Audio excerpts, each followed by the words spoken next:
გამარჯობა. კეთილი იყოს თქვენი მობრძანება ჩვენს არხზე, სადაც ჩვენ ვიხსენებთ ისტორიებს, რომლებმაც ჩვენი სამყარო შეცვალეს. დღეს ჩვენ შევდივართ ერთი შეხედვით უბრალო ფერმის გულში, სადაც მოხდა აჯანყება, გაჩნდა იმედი და საბოლოოდ ღალატი. ჩვენ საუბრობთ ერთ-ერთ ყველაზე მძლავრ პოლიტიკურ ალეგორიაზე, რაც კი ოდესმე დაწერილა.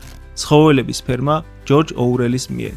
ეს მოკლე რომანი იმდენად მძაფრია, რომ 10 წლეულების განმავლობაში ინარჩუნებს აქტუალობას და გვევლინება იგავად ძალაუფლების, კორუფციისა და იმ შემზარავი სიმართლის შესახებ, სადაც იდეალები შეიძლება ტირანიად იქცეს.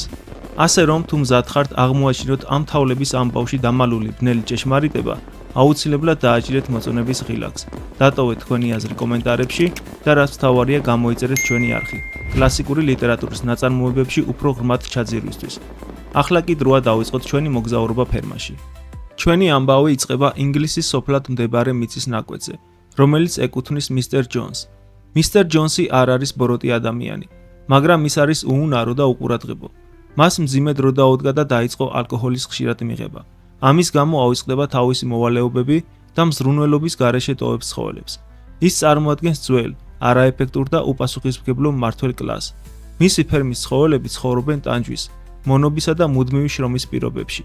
ისინი დაბადებიდანვე იძულებულნი არიან იმუშაონ, სანამ მათი სხეული არ გახდება შრომისთვის უუნარო, რის შედეგადაც იკლებიან. ეს არის მათი ცხოვრების ერთადერთი გზა. მაგრამ რაღაც იწყებს გაღვივებას. აჯანყების წესს მალე დათესავს ბრძენი და პატივცემული ფიგურა სახელად მოხუცი მაიორი. ის 12 წლისაა, მაგრამ მაინც დიდებულად გამოიყურება და ყველა სხვა ცხოველისთვის ბრძენ და პატივსაცემ პიროვნებად ითვლება. ის წარმოადგენს რევოლუციონერ მოაზროვნეებს, რომლის იდეებმაც საფუძველი ჩაუყარა ცვლილებებს, ფიგურა რომელიც აერთიანებს კარლ მარქსის ფილოსოფიას და ვლადიმერ ლენინის ლიდერულ თვისებებს. ერთ ღამეს მოხუცი მაიორი ფარულ შეხვედრას აწყობს დიდ ბეღელში, მას შემდეგ რაც მთვრალმა მისტერ ჯონსმა დაიძინა. ფერმის ყველა ცხოველი ესწრება ამ შეკრებას. ჩვენ ხვდებით ჩვენი ამბის სხვა მთავარ გმირებს, როდესაც ისინი შეიკრიბებიან მოსასმენად. აქ არიან ღორები, რომლებიც მაშინვე აღიარებულნი არიან როგორც ყველაზე ჭკვიანი ცხოველები. მათ შორის არის ორი ახალგაზრდა ტახი, სნოუბოლი და ნაპოლეონი. სნოუბოლი არის მოქნილი, ჭერმეტყველი და გამომგონებელი, მსგავსად რევოლუციონერი ინტელექტუალი ლევ ტროცკისა. ნაპოლეონი არის დიდი, კაცრი შესახედაობის ტახი, რომელიც ბევრს არ ლაპარაკობს, მაგრამ ცნობილია იმით, რომ თავისას ყოველთვის აღწევს. ის წარმოადგენს იოსებ სტალინს. ჩვენ ასევე ხვდებით სქიულერს, კიდევ ერთ ხორცს ძალიან მრგვალი ლოყებით, მოციმციმე თვალებით და მეტყველების ბრწყინვალე უნარით. მას შეუძლია შავი თეთრად აქციოს და ის წარმოადგენს პროპაგანდის ძალას. შემდეგ არის ბოქსერი, ეტლის ცხენი. ის უზარმაზარი ცხოველია, ძალიან მაღალი და ფიზიკურად ძლიერი. მას ყველგან პატივს სცემენ მისი ძალისა და მტკიცე, საიმედო ხასიათის გამო, თუმცა ის არც თუ ისე ჭკვიანია. ბოქსერი წარმოადგენს თავდადებულ, შრომისმოყვარე პროლეტარიატის მუშათა კლასს, რომელიც ლოიალურნი არიან რევოლუციის მიმართ, მაგრამ არ აქვთ კრიტიკული აზროვნების უნარი, იმის დასანახად თუ როდის ახდენენ მათზე მანიპულირებას. ჩვენ ასევე ხვდებით ვირს, რომლის სახელიც არის ბენჯამინი. ის ფერმაში ყველაზე მხცოვანი და ცუდი ხასიათის ცხოველია. ის ცინიკოსია და იშვიათად ლაპარაკობს. მაგრამ როდესაც ლაპარაკობს, ეს ჩვეულებრივ რაიმე საზარელი შენიშვნის გაკეთებას გულისხმობს. ის ხედავს იმას, რაც ხდება, მაგრამ ზედმეტად გადაღლილი და პასიურია ჩარევისთვის. ის წარმოადგენს სკეპტიკურ ინტელიგენციას, მათ, ვისაც ესმის პოლიტიკური მაქინაციების, მაგრამ არაფერს აკეთებს. და ბოლოს არის მოლი, სულელი, ლამაზი თეთრი ფაშატი. ის არის პატივმოყვარე და მატერიალისტი, შეპყრობილი შაქრის ნატეხებითა და ლენტებით. ის წარმოადგენს ბურჟუაზიას და ზედაკლასებს, მათ, ვინც მიჯაჭვულნი არიან ძველი რეჟიმის ფუფუნებაზე და არ სურთ მსხვერპლის გაღება ახალი იდეოლოგიისთვის. ყველა ცხოველის შეკრების შემდეგ მოხუცი მაიორი მძლავრ და ემოციურ სიტყვას წარმოთქვამს. ის ეუბნება მათ, რომ მათი ცხოვრება საშინელი, შრომატევადი და ხანმოკლეა. ისინი მონობაში იბადებიან, იძულებულნი არიან იმუშაონ მხოლოდ საარსებო მინიმუმისთვის, შემდეგ კი სასტიკად იკვლებიან. ის მარტივ კითხვას სვამს, თუ რატომ აგრძელებენ ცხოვრებას ამ საზიზღარ მდგომარეობაში. ეს არ ხდება იმიტომ, რომ მიწა ღარიბია. არა, ეს იმიტომ ხდება, რომ მათი შრომის ყველა ნაყოფი მოპარულია ადამიანის მიერ. ადამიანი, აცხადებს მოხუცი მაიორი, ერთადერთი ნამდვილი მტერია, რომელიც გვყავს. მოაცილეთ ადამიანის სენიდა და შიმშილისა და გადამეტებული შრომის ძირეული მიზეზი სამუდამოდ გაქრება. ის მკაფიო სურათს ხატავს ადამიანზე, როგორც პარაზიტულ არსებაზე, რომელიც მოიხმარს წარმოების გარეშე. ის აიძულებს მათ იმუშაონ, მინიმუმის საფასურად, რათა არ მოკდნენ შიმშილით და დანარჩენს თავისთვის იტოვებს. შემდეგ მოხუცი მაიორი უზიარებს მათ თავის წინა ღამის სიზმარს, დედამიწის ოცნებას, რომლის შინაარსიც გულისხმობს დედამიწას ადამიანების გარეშე. ეს სიზმარი ახსენებს მას სიმღერას ბავშვობიდან, სიმღერას, რომელსაც დედამისი მღეროდა, სახელად ინგლისის მხეცები. ის ამ სიმღერას იქ შეკრებულ ცხოველებსაც ასწავლის. ეს სიმღერა არის რევოლუციური ჰიმნი, იმედისა და წინააღმდეგობის სიმღერა. ის საუბრობს ნათელ მომავალზე, როდესაც ცხოველები თავისუფალი იქნებიან. ინგლისის მიდრები მათ მფლობელობაში იქნება და ადამიანის ტირანია დაემხობა. სიმღერა წარმოუდგენლად ძლიერი და გამაერთიანებელია. ცხოველები მას მყისიერად სწავლობენ და მღერიან უზარმაზარი ვნებით.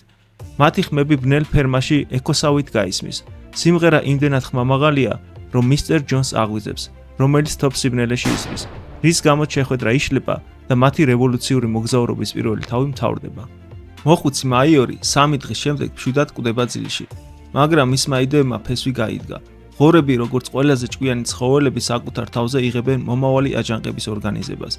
მომდევნო 3 თვის განმავლობაში ნაპოლეონი, სნოუბოლი და სკიულერი ატარებენ საიდუმლო შეხვედრებს, ავითარებენ მოხუცი მაიორის სწავლებებს და აქცევენ აზროვნების სრულ სისტემად, რომელსაც ისინი ანიმალიზმს უწოდებენ. მათ თავიდან უჭირთ სხვა ცხოველების დარწმუნება, ზოგი აპათიურია, ზოგი მისტერ ჯონსის ერთგულია, ხოლო მოლი შეშფოთებულია იმით, დარჩება თუ არა შაქარი და ლენტები აჯანყების შემდეგ. თავად აჯანყება მოულოდნელად ადრე და იოლად წარიმართა. მისტერ ჯონსის მას მიეცა და მთელი შაბათკვირა ფერმა უყურადღებოდ დატოვა. მან და მისმა დამხმარეებმა ცხოველები არ გამოკვებეს. კვირა საღამოსთვის ცხოველებმა ვეღარ მოითმინეს. ძროხამ საწყობის კარი შეანგრია და ყველა ცხოველმა დაიწყო მარცვლეულის ჭამა. ხმაურზე მისტერ ჯონსი და დამხმარეები მათრახებით გამოუვარდნენ და დაიწყეს ცხოველების ცემა. მაგრამ ამჯერად ხშირი და განრისხებული ცხოველები თავიანთ მტანჯველებს მიუბრუნდნენ. ისინი თავს დაესხნენ მამაკაცებს, რომლებიც უეცრად შეშინდნენ ამ ერთსულოვანი აჯანყებით. ცხოველებმა ადამიანები დაჭრეს, დაარტყეს ჩლიქები და უკმინეს. ისინი აღმოჩნდნენ სრულიად დაუძლურებულნი. რამდენიმე წუთში ცხოველებმა ადამიანები ფერმიდან გააწევეს. აჯანყება წარმატებული გამოდგა. ფერმა მათი საკუთრება გახდა. ცხოველები აღფრთოვანებულები არიან, მათ არ სჭირათ გამარჯვების. ისინი ფერმის შემოგარენს ამოწმებენ, იმაში დასარწმუნებლად, რომ იქ ადამიანები არ იმალებიან. შემდეგ ბრუნდებიან ფერმის შენობებში, რათა გაანადგურონ ჯონსის საძულველი მმართველობის ბოლო კვალი. აღებენ უნაგირის ოთახს, ლაგამებს, ცხვირის რგოლებს, ძაღლის ჯაჭვებს, სასტიკდანებს, ყველაფერს ჭაში ყრიან. მათრახებს სადღესასწაულო კოცონში აგდებენ. ნაპოლეონი ასევე ორმა გულუფას იმიც ურიგებს ყველას. შემდეგ ისინი ზედიზედ 7 ჯერ მღერიან ინგლისის მხეცებს და იძინებენ ისე, როგორი ძილითაც მათ არასდროს უძინიათ. მეორე დილით ისინი შეისწავლიან ფერმის სახლს და მის შიგნით არსებულ წარმოუდგენელ ფუფუნებას აღმოაჩენენ. ბუმბულის ლეიბებიანი საწოლები, სარკეები, ცხენის თმის დივანი, ხალიჩები. ისინი ერთხმად გადაწყვეტენ, რომ ფერმის სახლი მუზეუმად უნდა შენარჩუნდეს და იქ არც ერთმა ცხოველმა არასდროს არ უნდა იცხოვროს. ღორები მხოლოდ ახლა ამხელენ, რომ ბოლო 3 თვის განმავლობაში მათ დამოუკიდებლად ისწავლეს წერა-კითხვა ძველი მარწელის წიგნიდან. სნოუბოლი კიბეზე ადის და კარის ზედა ნაწილზე თეთრი ქოთნის საღებავის გამოყენებით წარწერას, მამულის ფერმას ღებავს და ცვლის ცხოველების ფერმით. ეს ქმედება ამყარებს მათ ახალ იდენტობას. შემდეგ ისინი ბრუნდებიან ბეღელში, სადაც ამჟღავნებენ თავიანთი ახალი საზოგადოების ძირითად პრინციპებს. მათ ანიმალიზმის პრინციპები 7 კანონამდე დაიყვანეს. ეს კანონები დაიწერება ბეღლის დიდ კედელზე, რომლითაც ფერმის ყველა ცხოველმა სამუდამოდ უნდა იცხოვროს. კანონებია: ყველა ვინც ორ ფეხზე დადის მტერია. ყველა ვინც 4 ფეხზე დადის, ან ფრთები აქვს მეგობარია. არც ერთ ცხოველს არ უნდა ეცვას ტანსაცმელი. არც ერთ ცხოველს არ უნდა ეძინოს საწოლში. არც ერთმა ცხოველმა არ უნდა დალიოს ალკოჰოლი. არც ერთმა ცხოველმა არ უნდა მოკლას სხვა ცხოველი. ყველა ცხოველი თანასწორია. ეს 7 პრინციპი წარმოადგენს რევოლუციის წმინდა, უტოპიურ იდეალებს. ისინი მარტივი, ნათელი და სამართლიანია, თუმცა გამარჯვების ამ მომენტშიც კი ბნელი ნიშანი ჩნდება. ძროხები არ იყვნენ მოწოლილი და მათი ჯიქნები სავსე იყო. ღორემა შეძლეს მათი მოწოლა და მიიღეს 5 ვედრო ქაფქაფა, ნაღებიანი რძე. ნაპოლეონი განაცხადებს, რომ ამ რძეს ის მიხედავს. როდესაც ცხოველები მოგვიანებით დაბრუნდნენ, მათ შენიშნეს, რომ რძე გაქრა. ეს არის ღორების კორუფციის პირველი ნიშანი.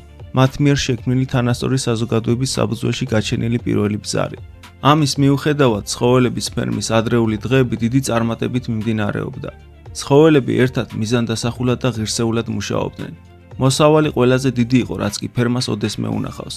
ცხენი ბოქსერი აღფრთოვანებას იწევდა. ის დაუღალავად მუშაობდა. მისი პირადი დევიზი იყო: უფრო მეც ვიმუშავებ. ფერმაში სიამაყის გზნობას უფევდა. კვირაობით არ იყო სამუშაო. ცხოველები თავიანთ დროშას აღმართავდნენ. მწვანე სუფრა, რომელზეც ცხოველის ნაკვალევი იყო გამოსახული, რაც ინგლისის მწვანე მინდვრებსა და ცხოველების მომავალ რესპუბლიკას წარმოადგენდა. დროშის აღმართვის შემდეგ ისინი შეხვედრას ატარებდნენ, სადაც მომავალი კვირის სამუშაო გეგმები განიხილებოდა და რეზოლუციები იყო დებატებში. დებატებს ყოველთვის სნოუბოლი და ნაპოლეონი ხელმძღვანელობდნენ, რომლებიც არასდროს ეთანხმებოდნენ ერთმანეთს. ღორები სათავო ოფისს აწყობენ უნაგირების ოთახში, სადაც ისინი ფერმის სახში ნაპოვნი წიგნებიდან სხვადასხვა ხელობას სწავლობენ. სნოუბოლი დაკავებულია სხვა ცხოველების ორგანიზებით, რასაც ის ცხოველთა კომიტეტს უწოდებს, როგორიცაა კვერცხის წარმოების კომიტეტი და ველური ამხანაგების ხელახალი განათლების კომიტეტი. ამ პროექტების უმეტესობა წარუმატებელია, თუმცა სნოუბოლის ყველაზე დიდი ამბიცია არის დაიწყოს ქარის წისქვილის აშენება.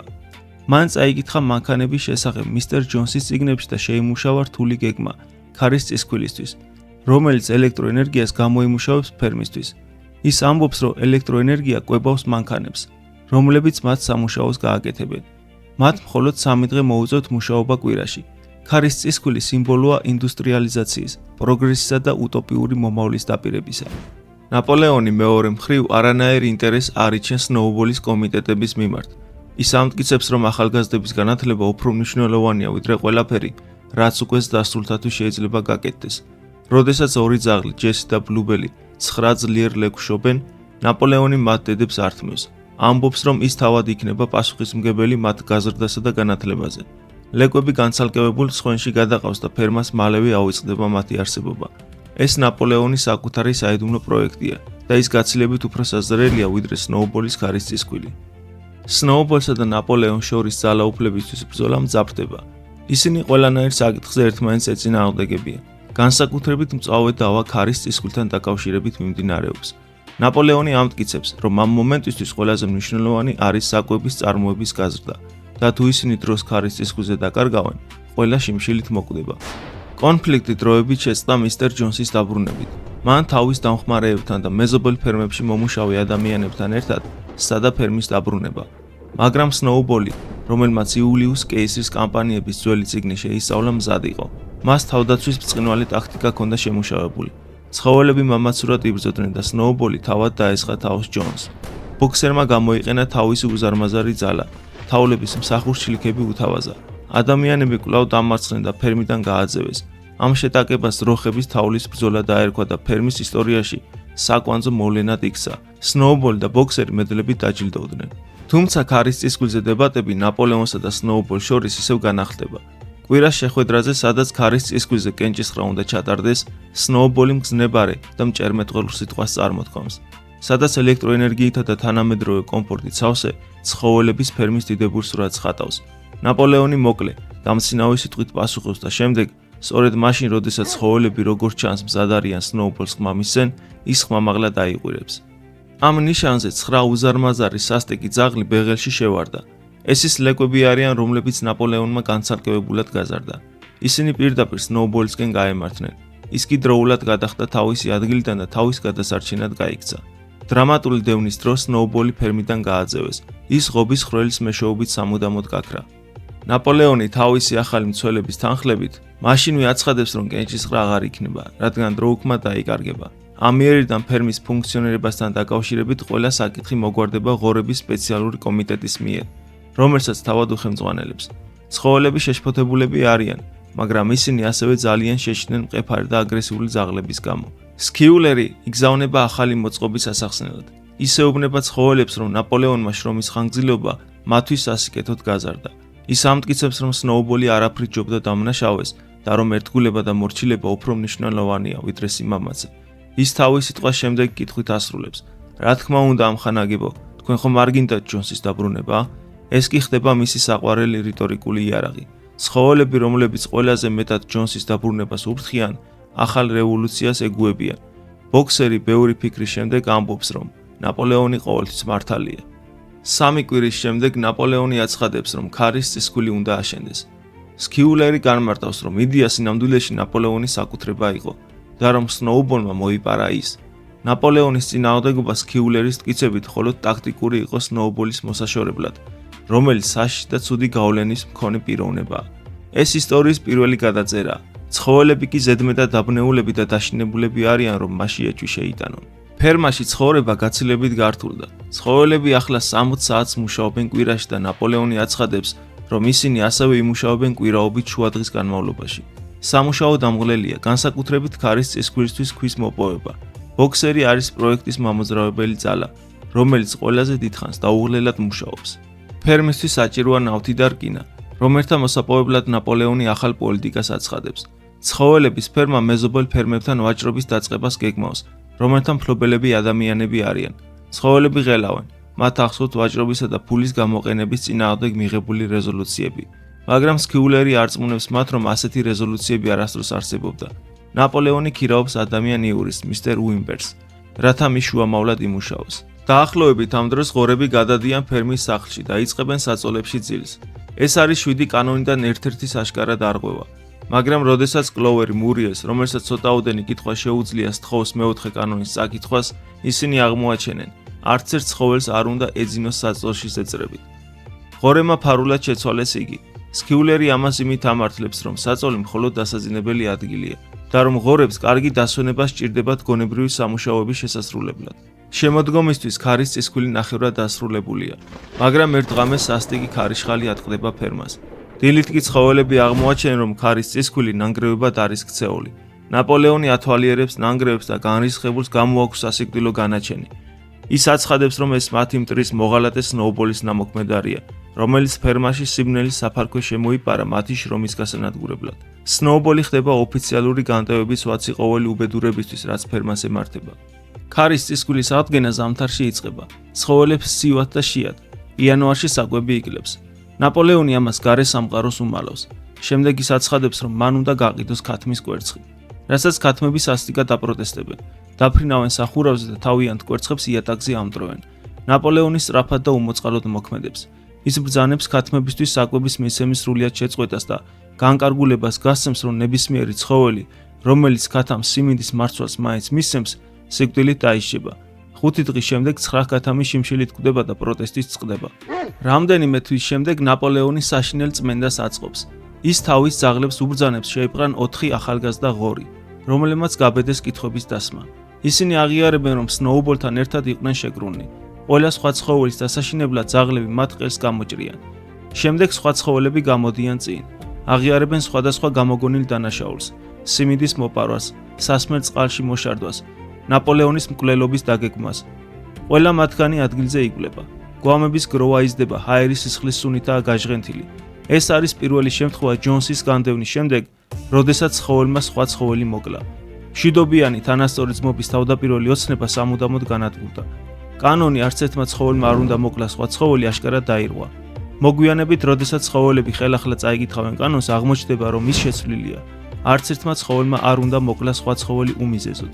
შემდეგ ნაპოლეონი აუქმებს ინგლისის მხეცების სიმღერას. აცხადებს, რომ აჯანყების სიმღერა აღარ არის საჭირო, რადგან უკეთესი საზოგადოება, რომელსაც ის წინასწარმეტყველებდა, უკვე დამყარებულია. მას ცulis ახალი სიმღერა, რომელიც დაწერა მინიმუსმა, პოეტმა ღორმა, რომელიც იწყება: ცხოველების ფერმა, არასოდეს ჩემით არ დაგემართოს ზიანი. ეს არის სიმღერა სახელმწიფოსადმი ერთგულებაზე და არა უკეთესი მომავლის ოცნებაზე. ნაპოლეონი სულ უფრო და უფრო იზოლირებული და დიქტატორული ხდება.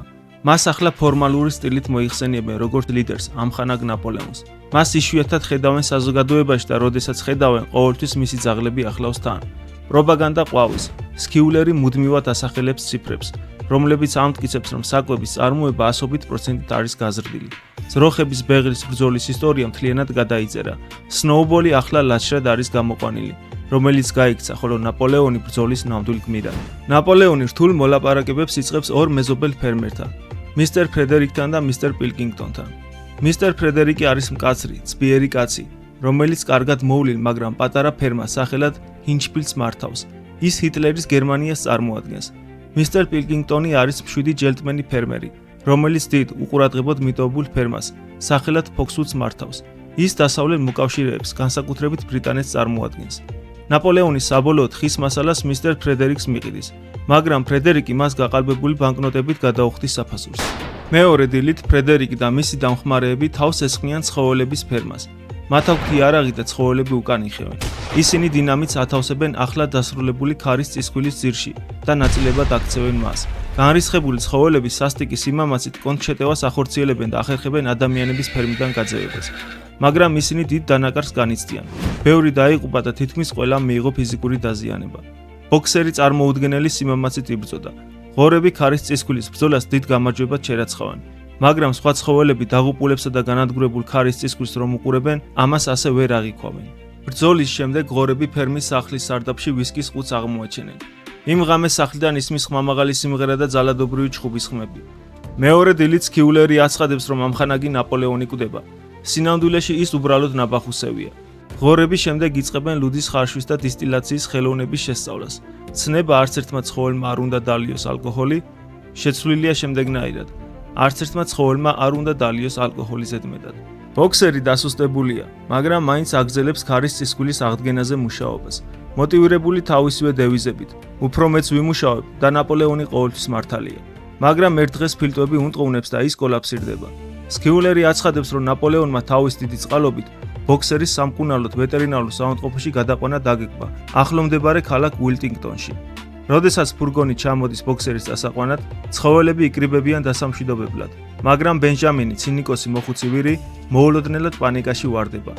მან ფურგონზე წაიკითხა წარწერა, სადაც არ წერია ვეტერინარი ქირურგი, არამედ ალფრედ სიმონსი, ცხენების დამკვლელი და წებოს მწარმოებელი, ტყავისა და ძვლის ფქვილის დილერი. ცხოველები საშინლად ყვირიან, მაგრამ უკვე გვიანია.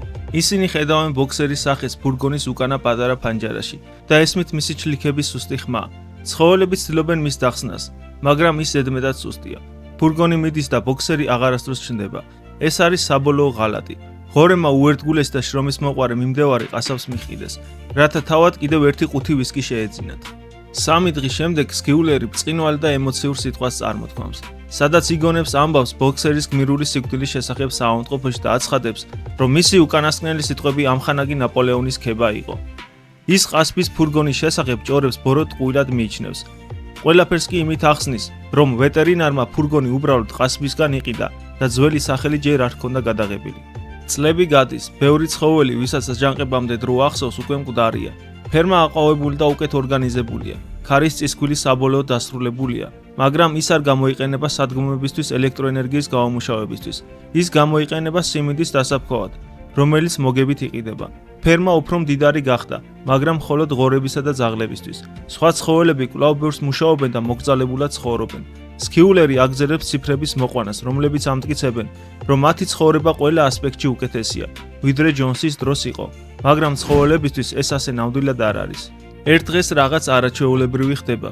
სქიულერს ხედავენ, როგორ დადის უკანა ფეხებზე. შემდეგ ფერმის სახლიდან უკანა ფეხებზე მოსიარულე ღორების გრძელი რიგი გამოდის და ბოლოს თავად ნაპოლეონი ჩდება, დიდებულად, რომელიც მათრახს ატარებს. ცხოველები განცვიფრებულნი და შეშინებულნი არიან. სწორედ მაშინ, როდესაც მათ პროტესტი შეეძლოთ, ცხვრები, რომლებსაც სქიულერმა ფარულად ასწავლა ახალი სლოგანი, ხმამაღლა ამბობენ: 4 ფეხი კარგია, 2 ფეხი უკეთესია. ცხოველები ბენჯამინს თხოვენ წაიკითხოს 7 კანონი ბეღლის კედელზე, მაგრამ ახლა მხოლოდ 1 კანონია დარჩენილი. ყველა სხვა წაშლილია. ეს ერთადერთი კი არის. ყველა ცხოველი თანასწორია, მაგრამ ზოგიერთი ცხოველი უფრო თანასწორია. ამის შემდეგ ღორები იწყებენ მათრახების ტარებას, ტელეფონის გამოყენებას და გაზეთების გამოწერას. მათ მისტერ და მისის ჯონსის ტანსაცმელი აცვიეთ. წიგნის დასასრულს კი ერთი შემზარავი სცენა აღწერილი, როდესაც ღორები მეზობელი ფერმიდან ადამიან ფერმერთა დელეგაციას ფერმის სახლში სადილზე იწვევენ. სხვა ცხოველები ამ შეკრებას სასადილო ოთახის ფანჯრიდან ადევნებენ თვალს. ისინი ხედავენ ღორებსა და ადამიანებს, რომლებიც მაგიდის გარშემო სხედან, იცინიან და სვამენ ალკოჰოლს. მისტერ პილკინგტონი სიტყვას წარმოთქვამს, რომელიც უგებს ღორებს მათი ფერმის დისციპლინასა და წესრიგს. ის აღნიშნავს, რომ ცხოველების ფერმაში ქვედა ფენის ცხოველები უფრო მეც მუშაობენ და ნაკლებ საკვებს იღებენ, ვიდრე ნებისმიერი ცხოველის აგრაფოში. ის და სხვა ადამიანები, ამბობს ის, აპირებენ იგივე პრაქტიკის დანერგვას საკუთარ ფერმებში. წვეულება გრძელდება კარტის თამაშით, მაგრამ უეცრად ისმის ხმამაღალი, გაბრაზებული ხმები. ნაპოლეონმა და მისტერ პილკინგტონმა ორივემ ერთდროულად დააგდეს ყვავის ტუზი. იწყება ძალადობრივი ჩხუბი. შეშინებული ცხოველები გარედან იყურებიან, რაღაც უცნაური ხვდება თვალში. როდესაც მათ ღორიდან ადამიანზე და ადამიანიდან ღორზე და ისევ ღორიდან ადამიანზე გადააქვთ მზერა, უკვე შეუძლებელია იმის თქმა, რომელია. ღორები განურჩეველნი გახდნენ ყოფილი ადამიანი მჩაგვრელებისგან. რევოლუცია დასრულდა არა მუშათა სამოთხით, არამედ ტირანიის ახალი და უფრო დაუნდობელი ფორმით. ცხოველების ფერმა მძლავრი და მარადიული ალეგორია. ეს არის ამბავი იმის შესახებ, თუ როგორ შეიძლება რევოლუცია, რომელიც თავისუფლებისა და თანასწორობის უმაღლესი იდეალებიდან დაიბადა, შიგნიდან კორუმპირდეს. ის გვიჩვენებს, თუ როგორ შეიძლება ენა გამოყენებული იქნას კონტროლის იარაღად და როგორ შეიძლება ისტორიის გადაწერა ძალაუფლების შესაფერისად და როგორ შეიძლება პასიური და გაუნათლებელი მოსახლეობის ჩაგვრაში მოქცევა. ორუელის იგავი არის გაფრთხილება ტოტალიტარიზმის მასწავლებელი ბუნების წინააღმდეგ. ვახსენებს, რომ სამართლიანობისა და ჭეშმარიტებისთვის ბრძოლა მოითხოვს მუდმივ სიფხიზლეს, სიმამაცეს და უარის თქმას იმის დაჯერებაზე, რომ ზოგიერთი უფრო თანასწორია ვიდრე სხვები. რას ფიქრობთ ამ შთამაგონებელ ისტორიაზე? შეგვატყობინეთ კომენტარებში. ვიმედოვნებ, რომ ეს ვიდეო ღირებული აღმოჩნდა თქვენთვის. თუ ასია გთხოვთ, არ დაგავიწყდეთ მოწონების ღილაკზე დაჭერა და გამოიწერეთ ჩვენი არხი წიგნების სიღრმისეული ანალიზისთვის. გმადლობთ ყურადღებისთვის.